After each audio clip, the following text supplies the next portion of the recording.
From UFOs to psychic powers and government conspiracies, history is riddled with unexplained events.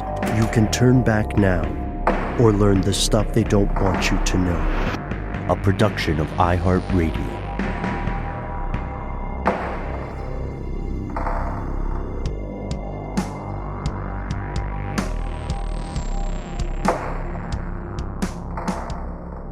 Hello, welcome back to the show. My name is Matt. My name is Noel. They call me Ben. We're joined, as always, with our super producer, Dylan, the Tennessee pal Fagan. Most importantly, you are you. You are here. That makes this the stuff they don't want you to know. Folks, fellow conspiracy realists, friends, and neighbors, this is our listener mail program. We are pleased as a geomagnetic storm that you have joined us. So if you're tuning in, the evening this weekly listener mail segment publishes. Welcome to Thursday, November 13th.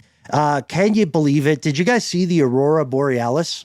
Wait, we should have been able to see it from where we sit? No, because that would have been wild. Okay, no, I wish, man. That's really migrated. No, I didn't see it on the TV. But they were much further spread than they normally are because the Earth, as of yesterday, we're recording this on November 12th. As of yesterday, there were 2 CMEs that hit. And then, that'd be a coronal mass ejection. Yes. And there's a third one that is hitting us today on November 12th.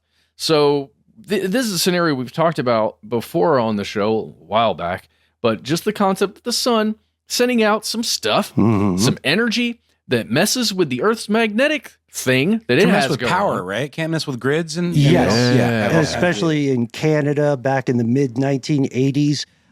Do check out our episode Slaves to the Sun, which is a pretty clickbaity title. But yes, as far as the humans can be concerned, it's easy to ignore solar activity. But make no mistake, fellow Earth residents. Fellow sun worshippers. Yeah. Or sun haters. You know, we got room for everybody. To quote Beavis and Butthead, the sun sucks. There's really interesting stories that end up coming out when there are storms like this in those more northern territories about things like tractors and farming equipment that goes, quote, goes haywire and, quote, acts like it's demon possessed during one of these storms. Most electronics are not hardened for this kind of event.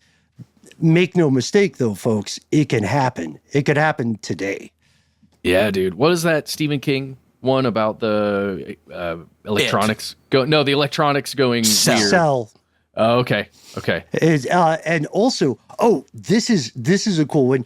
Folks, if you are, again, listening the evening this publishes, November 13th, I want to take a little page from our pals at Daily Zeitgeist. Get this. It is World Kindness Day. So if you are feeling kind, please do get thee to thy platform of choice and maybe give us a rating. We'd love 5 stars. What? Yeah. And man, to take a page out of some other podcasts, maybe if you do that and you leave a nice one, maybe we'll read it on the listener mail. We'll include that as a way, as an additional form of correspondence. Perhaps. That would I'm be just so spitballing kind. Here, you know? That'd I be love so it. kind of I you. love it, Noel. And in the spirit of World Kindness Day, I got to tell you guys, it's similar to how if you report a CME or weird stuff in the sky, certain organizations will send you a nice letter and maybe a piece of candy. Note, you do not get to choose which piece of candy. And it will be a Tootsie Roll. Yes, for sure. Yeah. And how many licks does it take? Did you guys know that they revamped that commercial? The old, it's like the same but different with the Mr. Owl, and all that. Walk us through it, Noel. How many licks does it take to get to the Tootsie Roll center of a Tootsie Pop? Mr. Owl, he licks it 1, 2, 3, and then he bites it and says a 3. And then the tagline is, how many licks does it take to get to the Tootsie Roll center of a Tootsie Pop? The world may never know. Ah, yes, but we can find out together. And we're so grateful that you're here with us, folks, as we, I'll stop saying this next time we record, as we hurtle headlong toward 2026, which is at least only, it's not into the sun. That's what you were going with. It's a slow spiral toward illumination, right? That's one way to put it. We got some great feedback on selling souls. We got some great feedback on grocery store inflation as well as price controls. And then we got we got so much stuff, but one thing that definitely stood out to us as a crew was a message about a cool piece of holiday folklore that is not generally known in the West. So what say we, guys?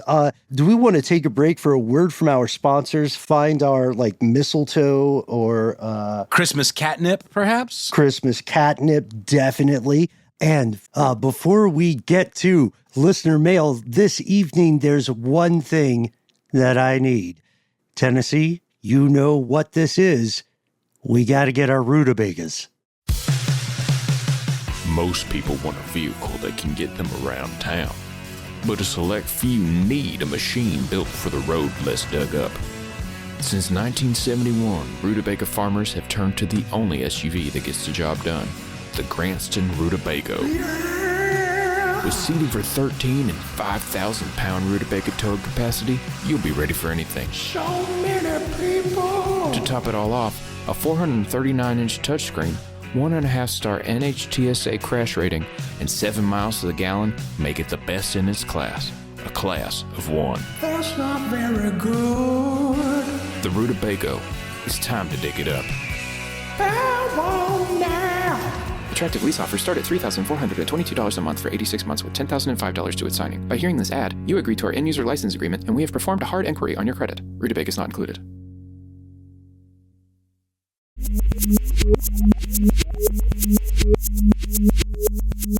And we returned with a message from Icelandic Volcano Nerd. Is it nerd? It sure is. A message that Ben delightfully responded to and had a nice little back and forth with our friend, who I believe has spent time in Iceland but does not live there full time. Ben, you asked this individual some fun questions that we'll get to at the end, just about life in Iceland.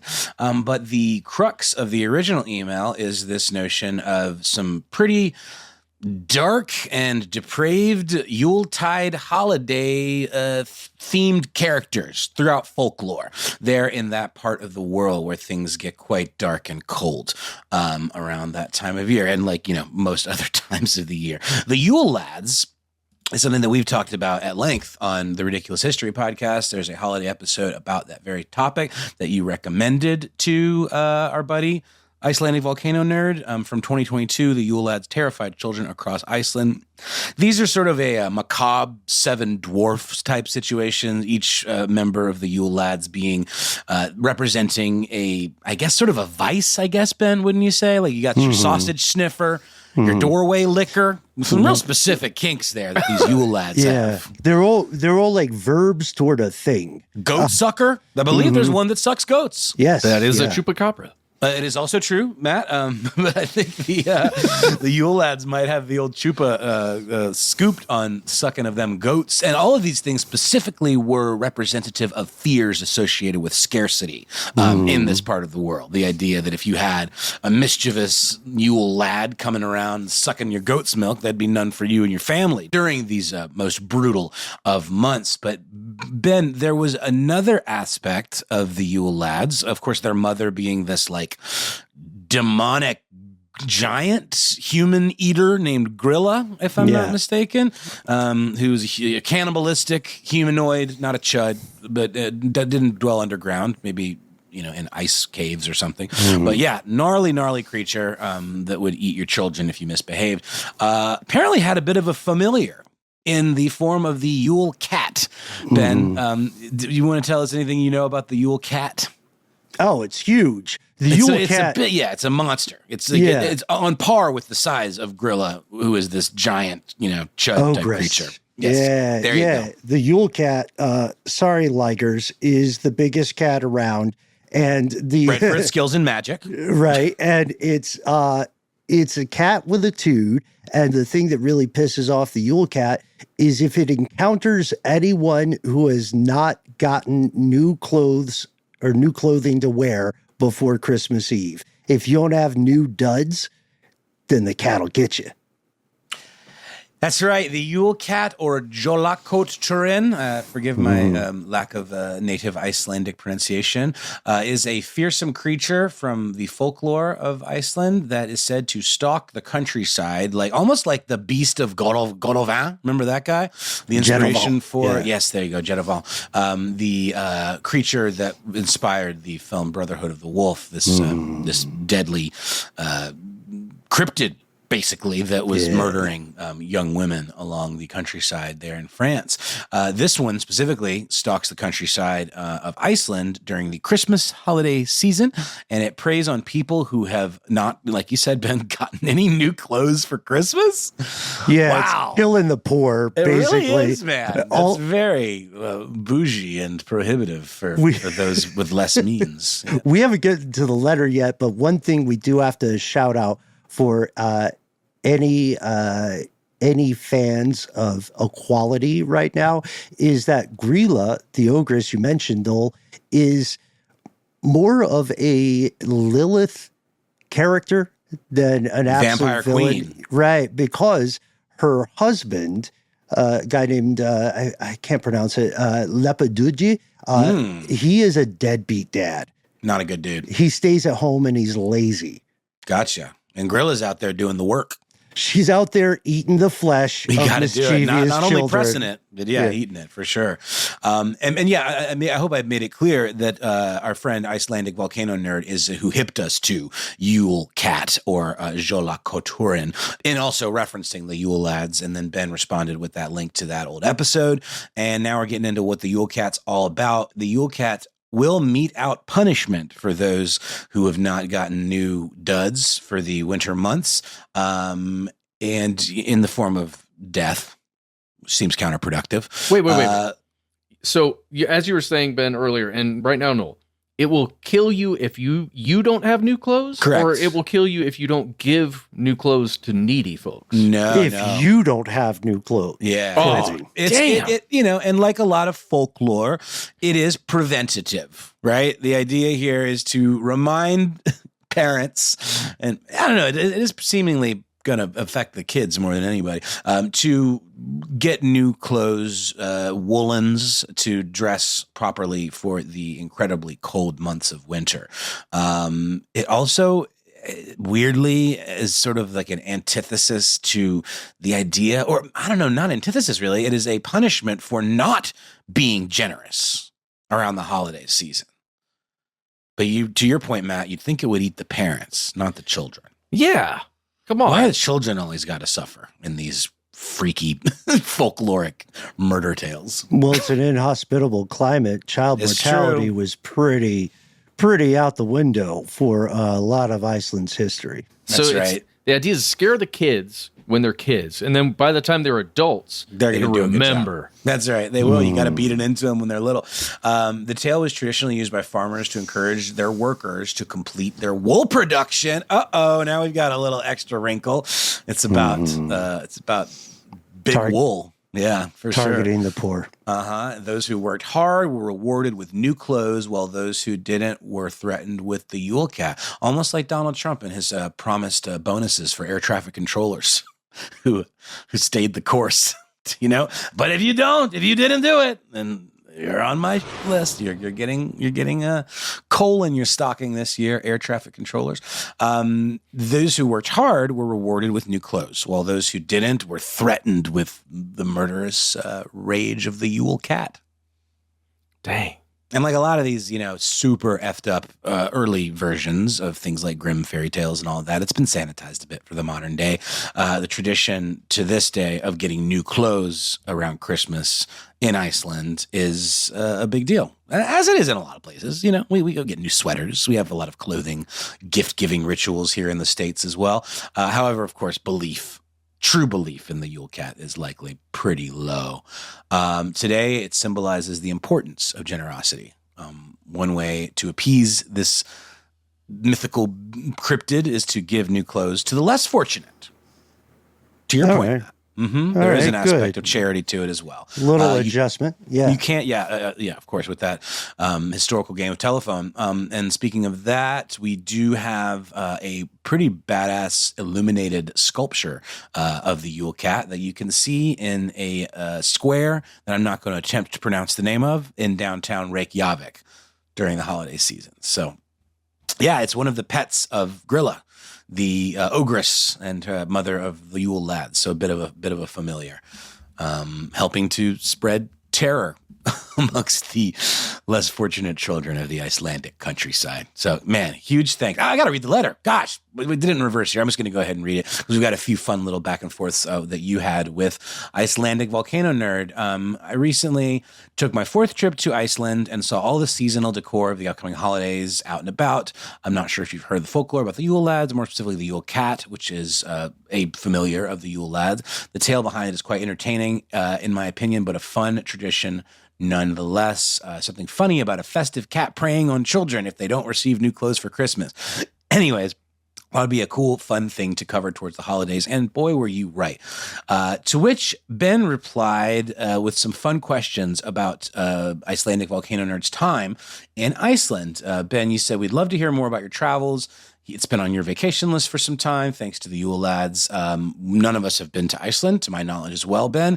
And here are the few questions and the responses. 1, is the food as expensive as people claim? Which is something that we've often heard from colleagues who have traveled to this part of the world. What's the most interesting thing that you ate there? To which Icelandic Volcano Nerd responded, and to Ben, I'd love to hear more of your thoughts about some of these responses. Yes and no regarding the cost. At a restaurant, expect anything to cost at a minimum of 2,500 krona, about $22. I'd say $30 to $50 per meal if you're always eating out should be expected. I'll add that a lot of promotions through Iceland Air, including lodging right in the city center with breakfast included, are a big help. And you'll find great deals on flight hotel packages as well. I'm not vegan, they say, but many restaurants are very vegan friendly. I'm a huge foodie, and we did a vegan taste testing menu one night with a phenomenal beetroot carpaccio. If you like seafood, you'll have the best fish and chips of your life. Same goes for lamb. There's all roam free and have incredible tasting lamb there, which I didn't know. I always associate lamb with New Zealand, which they reference next, saying, we are told by a restaurant server that the closest we can get to Icelandic lamb is in New Zealand. Was any of that surprising to you, Ben, the cost aspect? And then I didn't know lamb was a thing in Iceland. Lamb is very much a thing in Iceland. Icelandic Volcano Nerd, thank you for confirming. I also hear great things about the hot dogs, especially from our brother-in-arms, our longtime super producer, Paul Mission Control Decant. They do lamb hot dogs, right? They do, yeah. The hot dogs are good. And so, Volcano Nerd, one thing we really loved about this is that you kind of course correct us on a thing a lot of Americans assume, which is that the food is both bad and expensive, which unfortunately a lot of Northern European climes, unfortunately a lot of them have to deal with that stereotype. No, I was interested in something that we talked about, a long time ago, about the belief of elves, however. And to that one, Icelandic Volcano Nerd responded that it was a great question, but that they didn't make it. They didn't get to that topic of conversation in their time in the country. You have to go back for your 5th time. You must. Yes. Just rip the Band-Aid off. Ask about elves. And your final question was regarding living there permanently, to which our listener responded that they had considered it, but that they're a bit risk averse, so probably not. Main reason being, this ties into their name, the volcanic awakening of the volcanic system on the same side of Iceland as the major city, civilization, and airport. Yikes. It is fascinating how they didn't populate the parts of the country that aren't currently so close to active volcanoes, mostly due to better fishing over near Grindavik. I don't expect volcanic activity to die down in our lifetime, so that's a big reason behind the unlikelihood of moving there. I would, however, consider Norway. Yeah, I hadn't thought about that, Ben, but there are serious active volcano systems there that could potentially have a bit of a modern Pompeii outcome. Yeah, geothermal energy is arguably a Faustian bargain, is it not? Also, there's another one of us in Norway that maybe we'll meet in the future. I don't know. Would you guys, to your question, Icelandic Volcano Nerd, sight unseen, since none of us have visited modern Iceland, would we ever consider living there as the climate changes? I mean, is now the time to buy some shorefront property? Yeah, I don't know, Ben. That goes back into the Faustian bargain of being sold a castle. There are other questions that one might ask. Guys, got to admit, I think I would live in Iceland just so I can be in a band where my singer does things like. Are you talking about Hopelandic? Yes. Fictional language created by the famous Icelandic post-rock band Sigur. Hey, if I could play drums for somebody who did that, it would just be dream come true. Yeah, dreamy indeed. Also, the technical term for the elves in, I think, in the Faroe Islands in Iceland is huldufolk. So like the hidden folk. There was a brief moment where we got obsessed with the idea. We were going through one of our cryptid phases, Volcano Nerd, and we were trying to figure out whether modern residents of Iceland genuinely believe in this idea of hidden people, aka elves.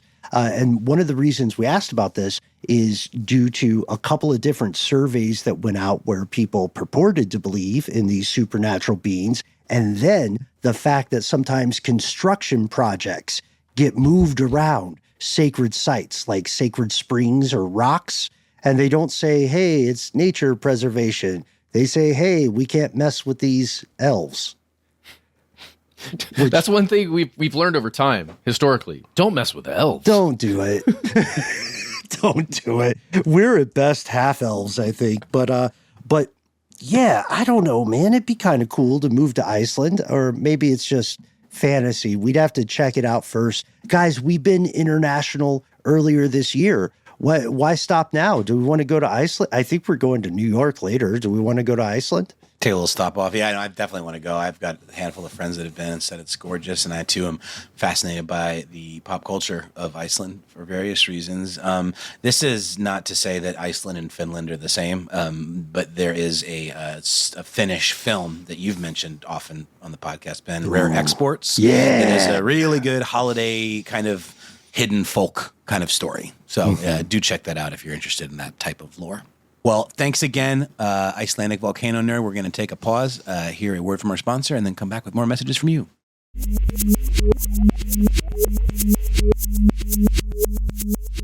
And we've returned. Guys, just now I'm in travel mode, and I am still, I don't know about you guys, looking at some temporary housing around Bimini, because, it's only going to be there for probably couple more years before it's covered in water. But and everybody, Matt said, looking at, not licking at. Sorry, I'm still Yule Lad minded here. Not licking any of the peninsulas or islands over there. Bimini liquor. Bimini liquor. That'd be pretty sick to have a Bimini Road address. God, that would be sick. Yeah. Oh, and it was gorgeous out there. It just, I seriously, when I see places like that now, I'm just imagining what it's going to be like when the water just starts flowing through, and it's scary and tragic. And on that tip, just staying in travel for a moment. Did you guys see I read about the exodus that's happening from New Zealand to Australia, to mainland Australia? I had not heard about that. It's such a thing, maybe just in the American zeitgeist, that New Zealand is the place to escape to in the Southern Hemisphere when the nukes start going off and all this other stuff. But then just reading up on it, a lot of people, because of whatever political stuff is happening and some of the more, I guess you would call it like state control, local laws and things about what you can earn and how much you can work and what jobs are available in New Zealand. People are just heading over to Australia. But then Australia is saying, we don't want you. Go away. Right. Australia is getting very close to calling them. And I'll use this pejorative. I'm just quoting conservative Aussie politicians, so I hope I don't offend anybody, but they're getting very close to using the pejorative boat people, which has been applied to folks from South Asia, Southeast Asia, a couple of areas out in Oceania and Micronesia. The idea being that New Zealanders or Kiwis might be treated as refugees. Using similar terms around these parts, talking about those boats that are getting blowed up, talking about ocean drugs. The war's on the way, for sure. Dude. And then the whole thing was going down in the UN recently. Again, it's Wednesday, November 12th right now. But just recently about, I forget, Mike Waltz or whoever was speaking at the UN got cut off by the Cuban delegate.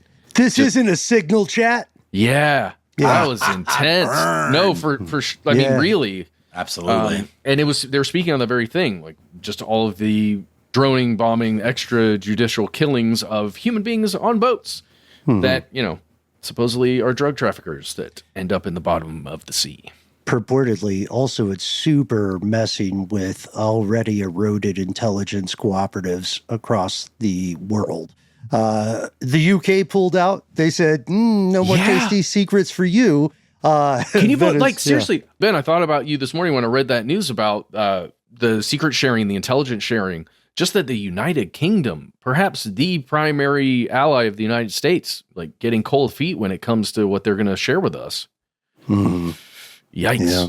Our Atlantic cousins are not tickety-boo at the moment. Yeah. All that said, let's jump into something that's completely different.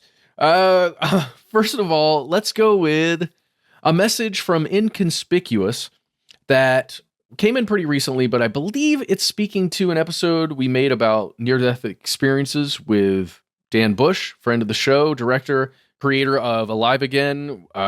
We had an interview with him. I believe that's what this message is, speaking to, but specifically near-death experiences. So let's hear from Inconspicuous. Oh, and note here, there's some lyrics in here that I'm going to need your guys' help on. I don't really know the song that's being mentioned or sung. Ooh, I love a lyrics game. Yeah, so need some help. Here we go. Hello, gentle people of stuff they don't want you to know. You guys are super talented individually, and when you get together, I'll tell you what, it's just an explosion of a creatively factual, fun rabbit hole every time. Kudos to you guys. You can call me Inconspicuous. I experienced a near-death experience in this experience, an experiment we call life. I've only had one seizure in my life other than birth. My eyes rolled in the back of my head, and I fell straight backwards, and I was caught by my gal pal at the time. She saved my head from hitting solid, squared step floor. So, yeah, she saved my life. But I left. I went someplace else, completely happy and accepting of everything that was going on. I was not upset about passing away. I was just an observer on a trip at this point, and I was being taken. And you know the lyrics to After the Gold Rush? All the nights were silver come, saying something about a queen. There were children singing, drummers drumming, the archer split the tree. If you can imagine that in, pure energy form, like a medieval just made of energy, that's it. All right, have a good night. Bye. Neil Young. Neil Young. Yeah, for sure. Okay. It is a Neil Young tune. And I think the part that blipped out a little bit was, well, I dreamed I saw the knights in armor coming, saying something about a queen. There were peasants singing and drummers drumming, and the archer split the tree. There was a fanfare blowing to the sun that was floating on the breeze. Look at Mother Nature on the run in the 1970s. Look at Mother Nature on the run in the 1970s. That's just beautiful. Interesting. So a medieval scene, but in the 1970s and in energy format. Guys, your thoughts? I love the idea, though. I mean, a beautiful near-death experience. I love it when you hear about these and there's a peace or a calm that overtakes people. Well, yeah, it's a very specific one to me, almost like a parade for one newly reunited with whatever that energy state is, I guess. Pretty wonderful. And it's interesting to have one just through a seizure without having that impact, right? Inconspicuous said, I guess his head didn't actually make impact with that hard floor that would have, potentially caused serious damage, not full-on brain damage and the kind of thing that would get you closer to death. It was just through a seizure event. I just wonder how often that's a thing. I've never really heard of that, guys. The going into another state via seizure. The closest thing I've experienced is like a very intense dream that feels like it lasts way longer than it does when you briefly lose consciousness. Like if you get knocked out just for a moment through lack of oxygen or something. It's also something people report in certain cases of high-powered hallucinogens like DMT, where it is a moment of clock time that extends out to what feels like many, many hours to the person experiencing it. Mm-hmm. And I would add further, Inconspicuous, so glad you're okay, and thank you for reaching out. Always love a Neil Young reference, especially now, if you know what I'm saying. One thing to what you were saying earlier there, Matt, about seizures is that seizures is a very interesting theory that bouts of epilepsy or bouts of traumatic brain injury seizures may indeed inform religious encounters, what we see of prophets of old, right? The seers and the soothsayers. There's definitely more under the hood of the engine that we call the human brain than is currently understood. And, Inconspicuous, if you haven't listened yet, please tune in to our episode from way back in 2015, What Happens When We Die. In addition to our interview about Alive Again, which is a show we think you'll love, What Happens When We Die is a pretty fascinating exploration. You might also like our shows about the nature of quantum mechanics and dreaming, to Noel's earlier point. Heck yeah. And also thanks for those really kind words that you said at the beginning of your message there. We greatly appreciate it. Y'all, let's jump to a message from Messenger. You know who you are, Messenger.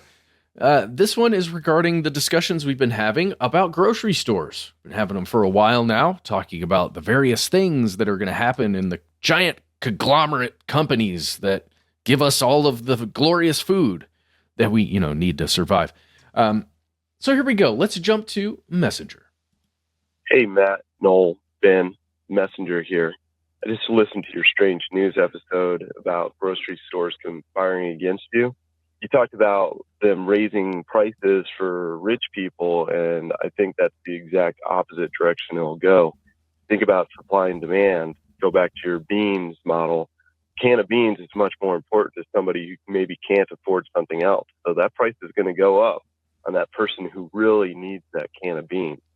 You also talked about individual pricing as well. I think one thing that grocery stores are moving to is online shopping. Well, they can easily change the prices on online shopping for individual buyers. In the dynamic pricing model, we have something called rate tolerance. How much is somebody willing to pay for the item? All they need to do is inch that item up a few pennies here, a few pennies there, and see how much that person is willing to pay until they stop buying that product. You can easily do that for something that's commonly bought on somebody who's shopping online. Anyway, thank you. Love the show. Appreciate your time. Oh, well, there we go. Okay. There's a lot to respond to there. I would just point out that I did not know that term, rate tolerance. And it's actually been pretty hard to find rate tolerance, at least through Google, and how it relates back to dynamic pricing. There's a weird little AI overview thing that gets served to me, whether I like it or not, that talks about it. Well, yeah, but again, if I go through and look at the actual links that are set up here, nothing is mentioning rate tolerance. think of it more. Another convenient term here, Messenger, might be price tolerance. That would be. It's essentially the same thing. PTR. Yeah, for sure. Or like rate hike tolerance, referring to like public service commission, decisions around how much cost of energy might be able to be increased incrementally before causing consumer backlash? Yeah, it makes complete sense to me. Like this concept that you can only raise it so high in a given set of circumstances, right? That when you look at median income or something and inflation rates and all this other stuff, like these companies can choose to raise that price up, but at some point they're going to hit a ceiling where nobody's going to buy that thing anymore. Or at least not enough people will buy that thing. Right. I just saw a piece in Fast Company. Apparently, I got to look into the bona fides of the research, but a 20% price hike as a result of tariffs is about the max people will tolerate. Wow. In retail products, which seems mega high. Yeah. Well, it makes me think of the egg prices that we discussed on the show. You know, we all personally experienced that were happening there for a while during the avian flu scare. And just about how much more expensive eggs became and now kind of still are. It makes me wonder about once you hit one of those things, you figure out the rate tolerance for your average customer for any given product in, let's say, a Kroger. Why would it ever come down, right? Well, that's, I think, a point we all made. Once that stuff was rolled out for COVID, it's not exactly in the best interest or in the nature of business to be like, well, actually, let's walk it back. So it's really hard to get that to happen once they've gotten a taste. And Inconspicuous, I'd put it this way, just to sort of draw out the Venn diagram here. So price tolerance means the absolute highest price consumers are willing to pay, right? So for a macro or microcosmic example, picture you're in a city like Atlanta, which I have definitely just chosen randomly, and butter chicken is always going to be $20 because there's a limited number of restaurants that figured out if we all sell butter chicken for $20, then people will determine the best butter chicken. And we're too small. We're below the threshold of monopoly and price fixing because we're different restaurants. That is price tolerance. Rate tolerance is saying, okay, we all have butter chicken for $15. How narrow or how elongated is our window of time from getting to $15 per to $20 per? So that's the difference between rate tolerance and price tolerance. Also, I want to go on record saying I completely agree with the notion of online shopping versus going into a brick and mortar stores. The economy of scale kicks in. It's increasingly convenient for people. And it used to be a fancy pants, let me put on my tuxedo thing. And now, especially post-COVID, more and more people are getting groceries delivered, which makes dynamic pricing and pricing grifts way easier to accomplish. I mean, I remember back in the day working in retail, when online retail was just sort of becoming a thing, it was the bane of the existence of brick and mortar retailers, but was also sort of a heralding of like, this is going to be the way. Because there's this sense that it is best for consumers, but also at the end of the day, it is best for retailers. Ben, I want to go off of an example, like specifically you just gave, because it pinged in my world, because we recently bought some butter chicken sauce at a Kroger, and I think we can do a little experiment. If we all go in our search browsers and search for a specific item and see if it costs the same for all of us. Is that cool? Can we? Yes, please. So this is the thing I'm looking for is private selection butter chicken simmer sauce. So it'll be the generic Kroger brand. Yes. Right. Okay. Yes. It does appear to be out of stock. I Okay. will say. So you really you got in right under the wire See, there, Matt. now it shows me I can pick it up right now where I am. Oh, the plot thickens, as does the sauce. Is there a price associated with it? $4.29 is what I'm seeing. Okay. I'm seeing the same exact price here where I am. What you seeing, Ben? Oh, I'll play your reindeer games. These are not reindeer games. These are butter chicken games. Just putting that point of order. Copy. So with the public browser, I'm seeing $4.39, and with the proxies, I'm seeing $4.29. Hang on a tick. I've got $4.79 on Kroger's official website, but then in the little sidebar in my Chrome browser, I'm seeing in stock nearby $4.79. DoorDash $4.79. Okay, that must Inconspicuous. I told you, dude. be $4.99 on Instacart, but that's gonna probably factor in their delivery fees. Wait, $4.90? I've got $5.19 on Instacart. Well, if we're talking about dynamic pricing, the grocery delivery systems are going to be a black box and are definitely going to take into account your ability to pay. I have no question in my mind that that's the case. I don't like where this is going, guys. I don't know what character that is. I have $4.39, by the way, at my local Kroger. Oh! Thank you, Tennessee. 10 cents more for you. Ha-ha! Yeah, it's weird. You can even sidebar further to a price compare columned view, and it goes all the way from $4.79 to $5.29. And all of them say they're out of stock online, except for one local Kroger. Oh, geez. And this doesn't even take into account the other spices you're going to need to make that butter chicken delicious. Not that butter chicken alone is not delicious. It just needs a kick, right? Anyway, thank you so much, Messenger, for calling in. We're going to move on. We're going to hear a word from our sponsor, and then we'll be right back with more messages from you.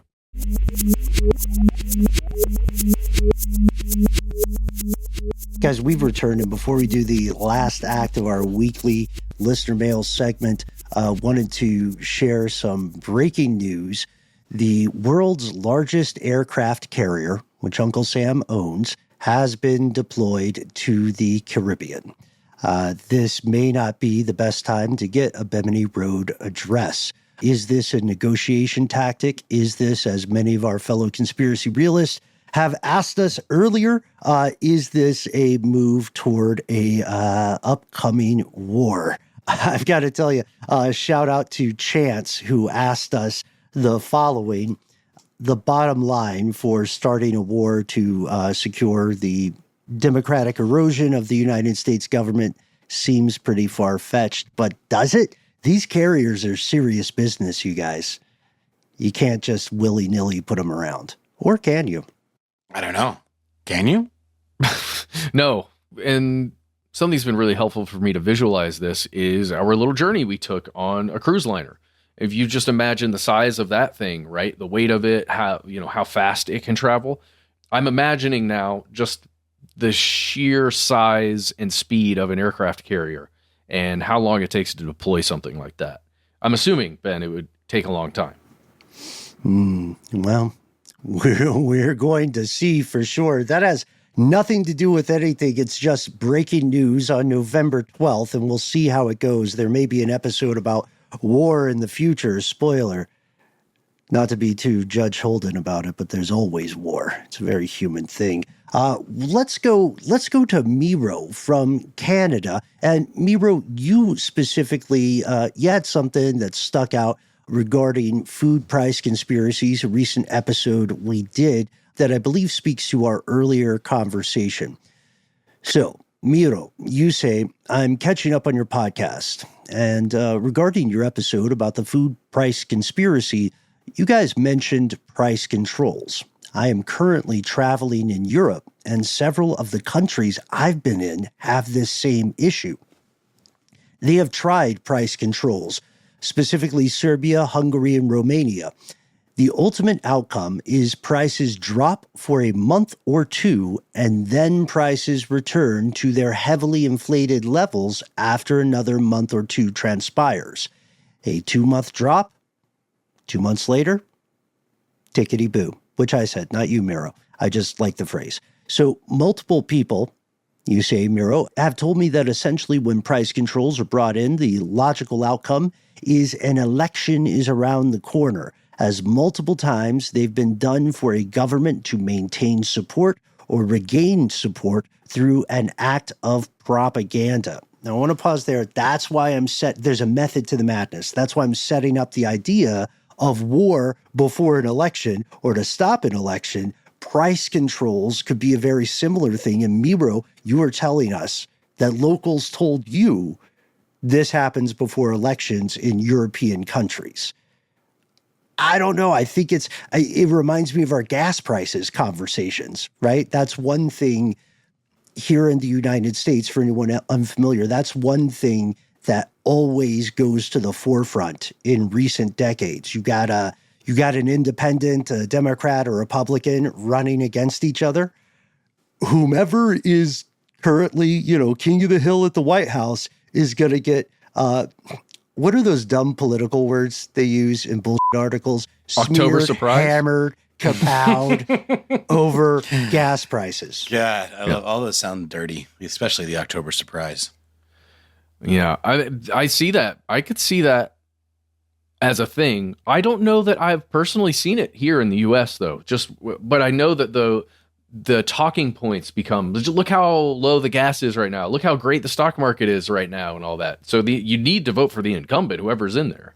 Right. Yeah, those are two distinct examples. So the gas price thing happens more often in the United States.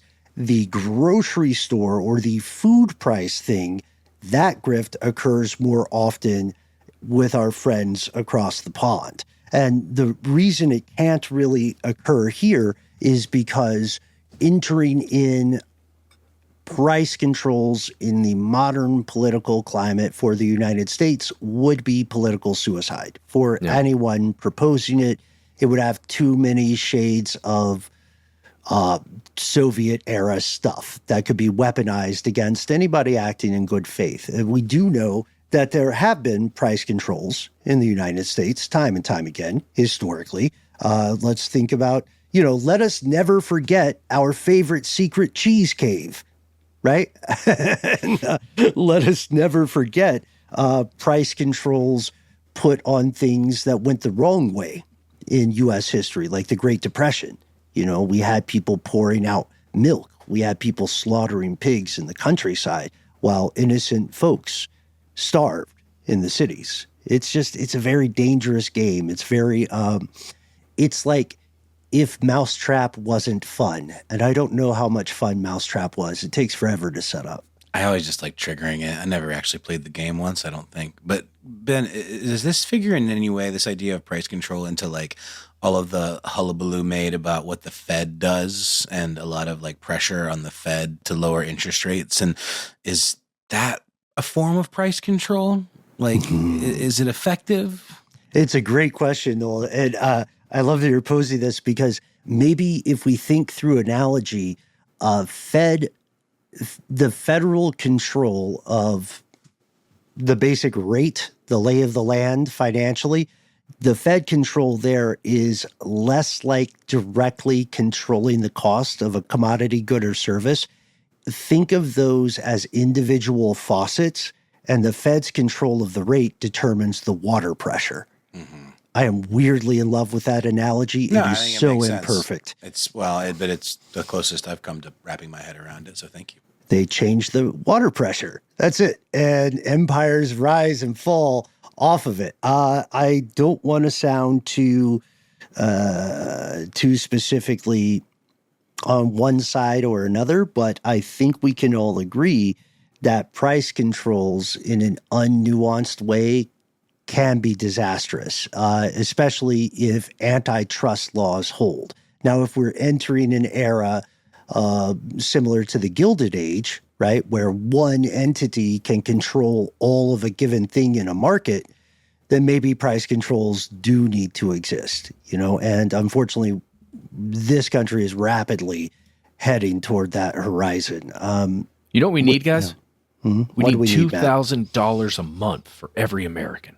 Mm-hmm. Is it every month or is it 1 month? Every month. Yeah, but that doesn't make economic sense because we're talking after a certain amount of time, that's going to be more expensive than the tariffs. Huh. Oh, that's weird. I don't understand money. I don't think we should have to understand money. It is a religion. And a $10,000 bonus to every air traffic controller that didn't ask questions. How about $43,000 for every member of ICE? And a chicken in every pot, just like we said during the Great Depression, which was awesome. Nobody looked that up. Yeah, thanks, Dylan. 2,000 $2,000 negotiable at your point of sale, point of origin. Folks, we want to hear from you. We want to hear your experience, especially if you've lived in places that are not the U.S. We want to hear your experience with price controls. We want to hear your experience with the current debacle that we talked about in a previous Strange News segment, the ongoing debate regarding food assistance to Americans, especially innocent Americans, children, 42 million people who have Thanksgiving right around the corner. Tell us what you think. Please feel free to be absolutely honest. We would love to hear from you if you're for it, if you're against it, why. We want to know what you think about shrinkflation.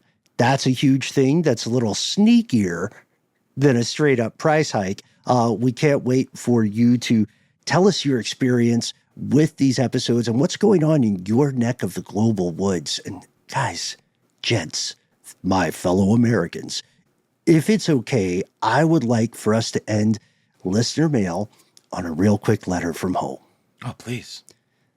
Aging Ginger writes to us. It's a great name. Yeah, and is accidentally in our heads, or at least in mine, from a weird pitch a few years ago. Gentlemen, says Aging Ginger, I truly hope this email doesn't get me blacklisted. I just had a thought. As we are headed into the holiday season, wouldn't it be a most excellent time for you all to pick up a show sponsorship from Reynolds Aluminum Foil? What? Strictly tongue-in-cheek, yours cheekily, Aging Ginger. Didn't we try that, or we wanted? Yes, I did try to pitch it. I don't know.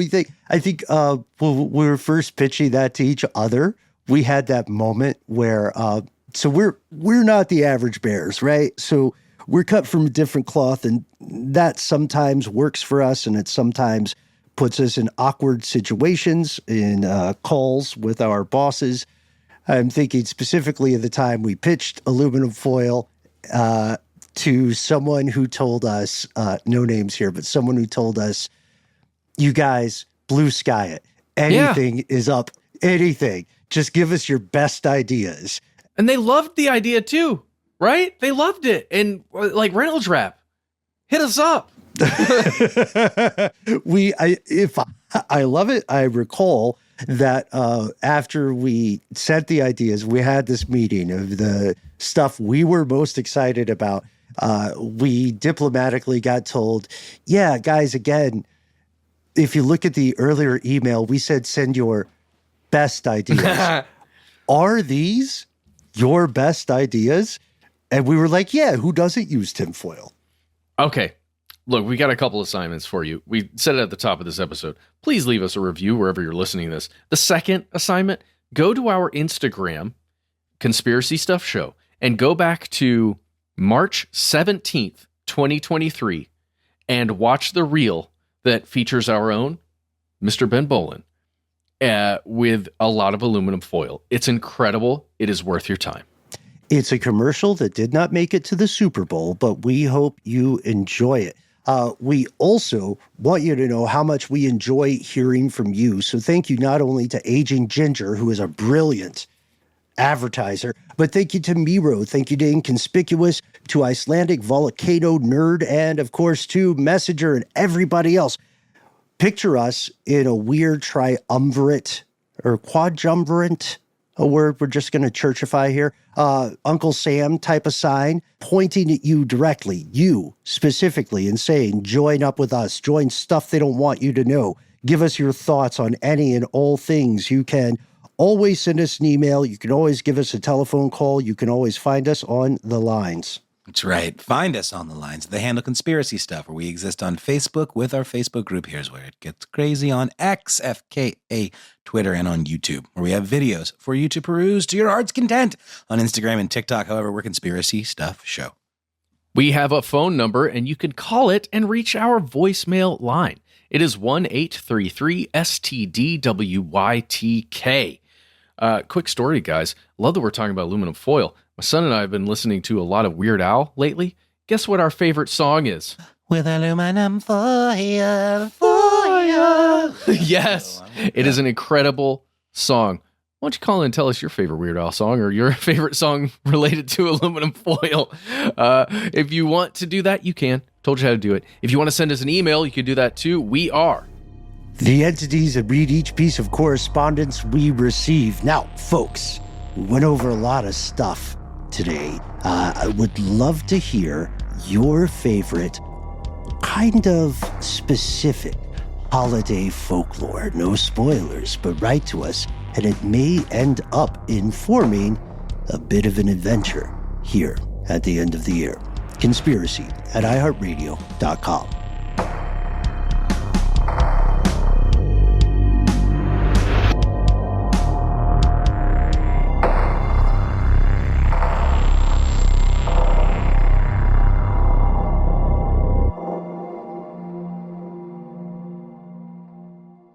Stuff They Don't Want You to Know is a production of iHeartRadio. For more podcasts from iHeartRadio, visit the iHeartRadio app, Apple Podcasts, or wherever you listen to your favorite shows.